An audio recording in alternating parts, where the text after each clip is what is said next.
Hello friends, my name is Neha. मैं आपका स्वागत करती हूँ account and computers professional education की अकाउंटिंग क्लास में। फ्रेंड्स, हम सब चाहते हैं कि हमें अकाउंटिंग बहुत अच्छी तरह से आ जाए और हम अपना खुद का या फिर अपने व्यापार, अपने बिजनेस का हिसाब किताब आसानी से रख सकें। लेकिन फ्रेंड्स, इसके लिए आपको हमारा यह वीडियो आज पूरा देखना होगा, क्योंकि इस वीडियो में मैं आपको अकाउंटिंग की शुरुआत कैसे की जाए और उसे कैसे सीखा जाए, यह बताने वाली हूँ। लेकिन फ्रेंड्स, शुरू करने से पहले मेरी आपसे रिक्वेस्ट है, अगर आपने हमारे चैनल को सब्सक्राइब नहीं किया तो उसे सब्सक्राइब कर लें। अकाउंट्स यानी हिसाब किताब, मैनुअल हाथ से, कंप्यूटराइज यानी कंप्यूटर पर।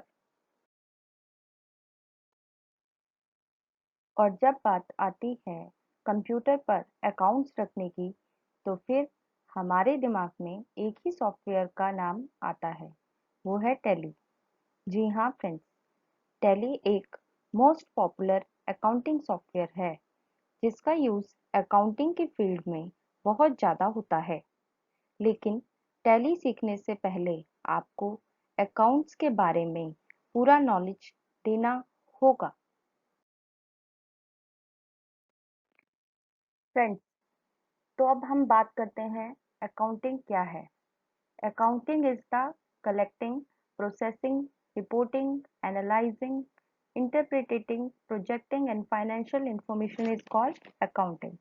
अकाउंटिंग एक ऐसा प्रोसेस होता है जो कि किसी भी ऑर्गेनाइजेशन या बिजनेस में आदान प्रदान हो रहे रुपए के बारे में जानकारी रखता है। आदान प्रदान मीन्स गिव एंड टेक, यानी हमें किस व्यक्ति से कितना पैसा लेना है और किस व्यक्ति को कितना पैसा देना है। मतलब कि इन सभी रुपयों से संबंधित जानकारी लिखित रूप में रखता है। फ्रेंड्स, अकाउंट्स में खातों को 3 भागों में बांटा गया है। First one is real account, मतलब वास्तविक खाते। Second one is nominal account, मतलब अवास्तविक खाते।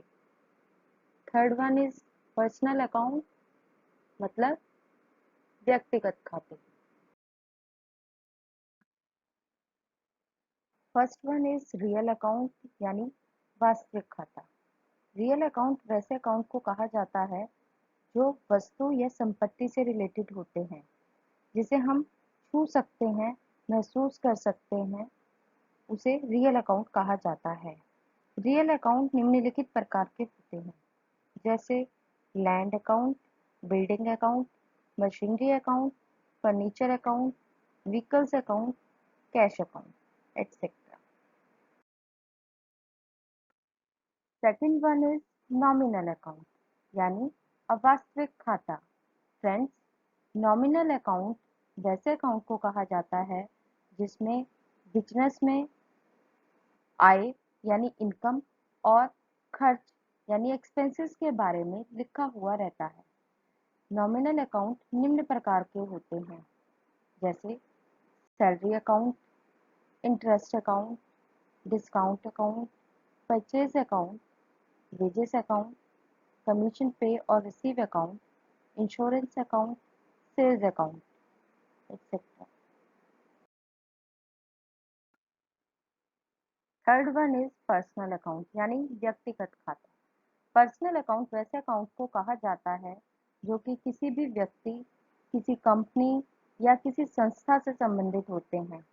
पर्सनल अकाउंट के अंतर्गत निम्नलिखित खाते आते हैं, जैसे Mohan account, bank account, capital account, supplier और customer account, drawing account, XYZ limited account etcetera. Friends, Tally में अकाउंटिंग का काम करते समय हमें केवल अकाउंट्स को डेबिट और क्रेडिट करना होता है। बाकी की प्रोसेस टैली ऑटोमेटिक कंप्लीट कर देता है। किस अकाउंट को डेबिट और किस अकाउंट को क्रेडिट करें, इसके लिए कुछ रूल्स बनाए गए हैं जिन्हें हम टैली में 3 गोल्डन रूल्स के नाम से जानते हैं, जो कि बहुत ही सरल और आसान रूल हैं। This is a golden rule of accounting. First one is real account. Debit जो आता है, debit what comes in, credit जो जाता है, credit what goes out. And second one is nominal account. Debit all expenses and losses यानी खर्च और हानि, credit all income and gain यानी मुनाफा और लाभ। Third one is personal account यानी डेबिट द रिसीवर, प्राप्तकर्ता पाने वाले को debit, and credit the giver मतलब देने वाले को। कैसे एंट्रीज करनी है उसके कुछ एग्जांपल्स हैं जो मैं आपको बता रही हूँ। जैसे शिवम ने 50,000 रुपये से व्यापार प्रारंभ किया, यानी Shivam started a business with cash rupees 50,000। तो फ्रेंड्स हम क्या करेंगे, cash account debit 50,000 to capital account 50,000। ये मैंने कैसे किया, यहाँ फ्रेंड्स डबल एंट्री सिस्टम है, एक ही ट्रांजैक्शन को 2 बार पोस्ट किया। शिवम बिजनेस का ऑनर है, उसने व्यापार में 50,000 रुपये लगाए। तो व्यापार में क्या चीज आई, कोई माल नहीं आया, केवल उसने पैसा लगाया। तो आपको व्यापार और व्यापारी दोनों चीजों को अलग अलग रखना है। शिवम की अकाउंटिंग हम नहीं कर रहे हैं, हम लोग बिजनेस की अकाउंटिंग कर रहे हैं। बिजनेस और बिजनेसमैन दोनों को सेपरेट रखिए, दोनों को कभी मिक्स नहीं करना है। शिवम ने 50,000 रुपये बिजनेस में लगाए, यानी कैश लगाया। तो जहाँ कैश की बात आती है तो कौन सा रूल एप्लीकेबल होगा फ्रेंड्स, डेबिट व्हाट कम्स इन, मतलब कैश अकाउंट डेबिट। यह पैसा क्यों आया, क्योंकि यह पैसा शिवम ने लगाया।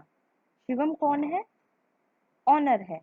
ऑनर जो पैसा लगाता है उसे हम पूंजी के नाम से जानते हैं, यानी कैपिटल। तो हम टू कैपिटल करेंगे, टू कैपिटल अकाउंट 50,000 रुपये। फ्रेंड्स आप जब भी कोई एंट्री करें तो उससे रिलेटेड रूल आप यहाँ साइड में लिख सकते हैं, जो आपको हेल्प करेगा एंट्री करने में। 10,000 रुपये बैंक में जमा करता है, as per the personal account rule debit the receiver, यानी पाने वाले व्यक्ति को डेबिट, क्रेडिट द गिवर, देने वाले व्यक्ति को क्रेडिट किया जाता है। यहाँ पर 10,000 रुपये बैंक को दिए जा रहे हैं, तो बैंक अकाउंट डेबिट 10,000 रुपये, क्योंकि बैंक 10,000 रुपये प्राप्त कर रहा है, to cash account 10,000।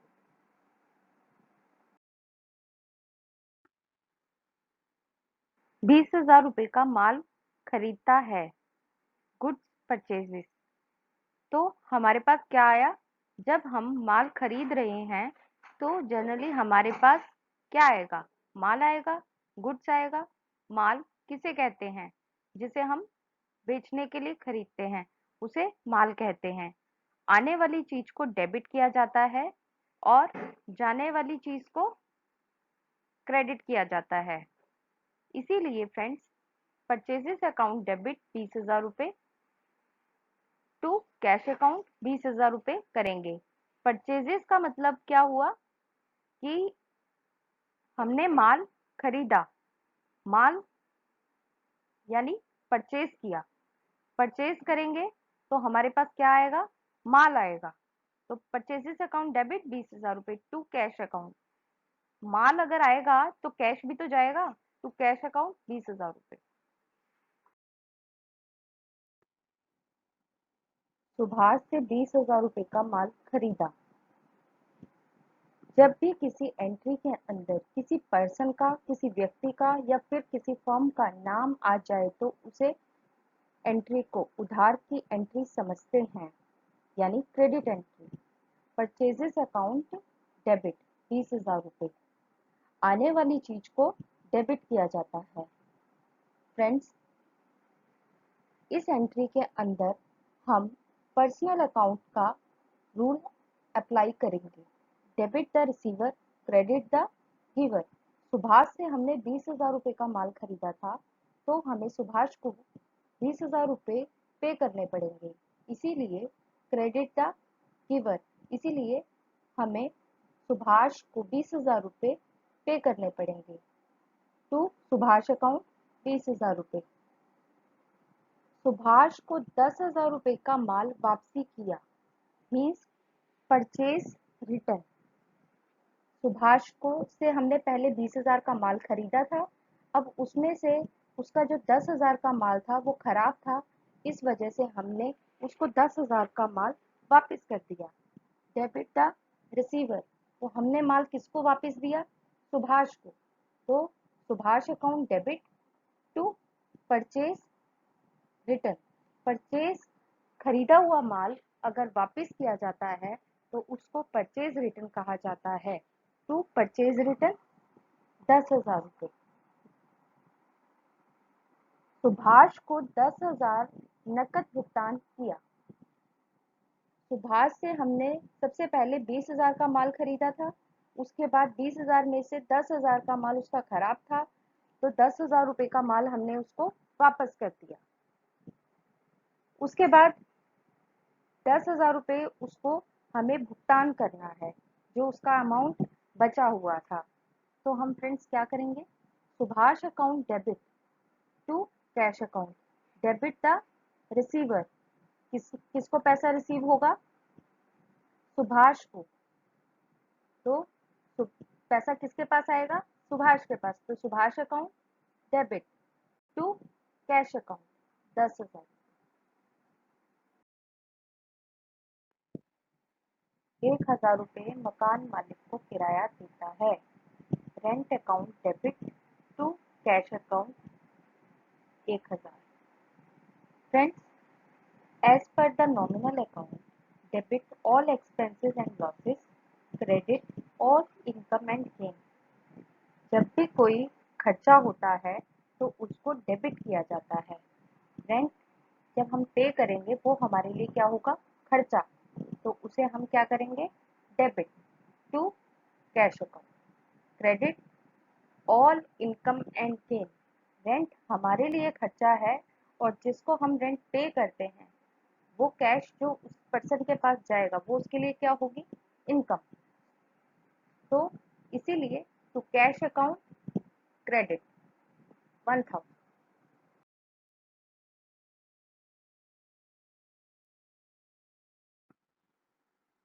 Thanks for watching.